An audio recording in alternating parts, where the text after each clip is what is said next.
Hi guys. Another story time. This book's called Arthur's First Sleepover. Now, if you watch TV, there's actually a show called Arthur, and this one is a good story. I wonder if you guys have had a sleepover before.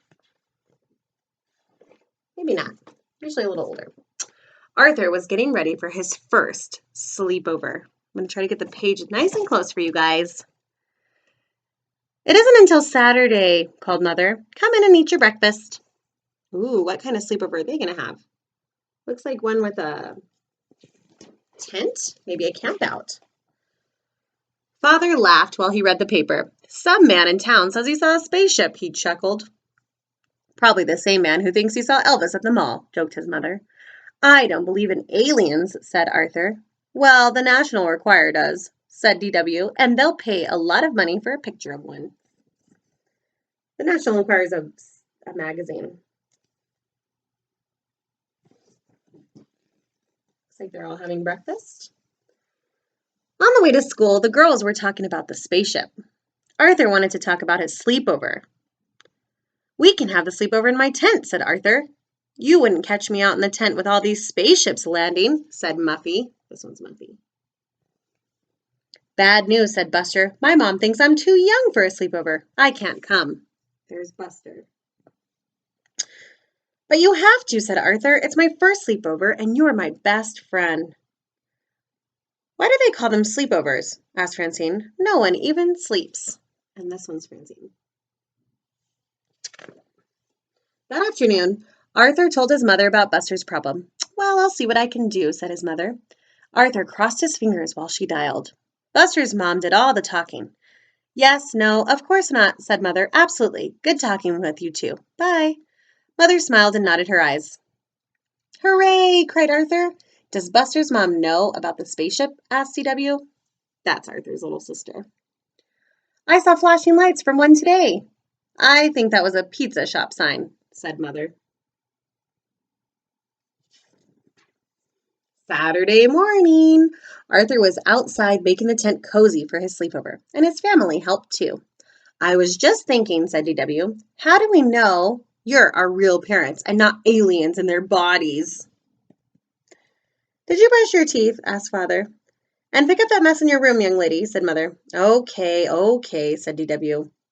They sound like your real parents to me, said Arthur. Arthur was looking for his flashlight when Buster and the Brain, that's this friend, they call him the Brain, arrived. It was here a minute ago, said Arthur. I wonder if you'll see any aliens, said D.W. If we do, said the Brain, how will we communicate with them? Forget about communicating, said D.W. Take pictures for the National Enquirer. Use my camera. We can split the money. Let's make some signs, said Arthur. Good idea, said Buster, but first I have to call my mom. All right, so we've got a picture here with our tent, and here are the signs. Aliens, welcome. You're our friends. Oh, we are your friends. Please do my homework. After they finished their signs, they unpacked. I brought a few snacks, said the Brain. I brought a rubber snake, said Arthur, to keep D.W. away. What did you bring, Buster? Just my baseball card, said Buster. And my blankie. Do you really think we're going to see aliens tonight? No. Do you? Said Arthur. Highly unlikely, said Brain. The boys forgot all about aliens. They were too busy telling jokes, trading baseball cards. Pillow fight, screamed Buster. Quiet, said the Brain. What's that sound? Footsteps, whispered Buster. And they're getting closer, said Arthur. Uh-oh. Pizza delivery, called an unfamiliar voice. Compliments of the sleepover parents, and everyone laughed. I almost stopped breathing, said Arthur.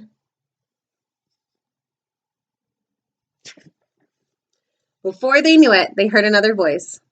Lights out, said Father. It's after 9, bedtime. All ready, said Arthur. Thank you for the pizza, sir, said the Brain. You're welcome, said the Father. Good night. Good night, said the boys sweetly. What nice manners. Oh, it's fun. As soon as they heard Father go back into the house, they shot out of their sleeping bags like cannonballs. I heard bedtime, said Brain, but I didn't hear sleep time. Let's tell spooky stories, said Arthur. How about cards? Suggested Buster. don't think Buster likes scary things very much. Just as it was Arthur's turn to go fish, they saw the flashing lights. They dropped their cards. They got very quiet. Aliens? Whispered Buster. I don't hear any footsteps, whispered Arthur. Of course not, said the brain. They haven't landed yet. The lights flashed again. They're headed for our tent. Run for your lives! No one could find the flaps. Help! Screamed Buster. Let me out! The tent collapsed, but that didn't stop them from making a run for it. But a large maple tree did. Ouch! Said Arthur. I'm calling my mom, said Buster. Look, said Brain, the lights are coming from your house. I think I know this alien, said Arthur. It's from planet DW. Arthur noticed the things they used to make their signs. That gave him an idea. Let's put our tent back up. I think I know a way we can teach that little space creature a lesson. Oh, little sister is playing a joke. Later, Arthur crept quietly into the house. DW was in her room, laughing. What's so funny? He asked. What are you doing up here? Said DW. Did you come because you're scared? Not really, said Arthur. I'm returning your camera. You'll probably see an alien before we will. I doubt it, said DW. Well, just in case, said Arthur. Sweet dreams. And then, very quietly, he returned to his tent. A minute later, DW heard a tap at her window. Alien! She screamed. She screamed so loud she woke everyone up in the neighborhood. Everyone except Buster, the Brain, and Arthur. When Mother and Father went out to check the boys, they were sleeping like angels. Did you guys notice something a little strange about that alien? Of course, after Mother and Father went back into the house, it was another story. The end.